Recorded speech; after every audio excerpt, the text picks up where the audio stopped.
Vannak dolgok, melyeket soha nem feledünk. Egy finom bor ízét, egy rali verseny izgalmát, a jó öreg harangjátékot, mely oly kedves a szívünknek. Az első szerelmet. Az élő történelmet. Mindkárkenés oroszlán, mint sok nyúl. Az egri vár védelmére szenteled. A barátokat és barátnőket.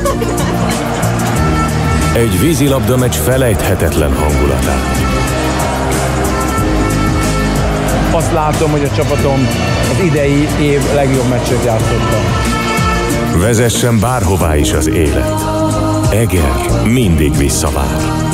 Eger, ahová jó hazatérni. Rádió Eger, a város kedvenc rádiója.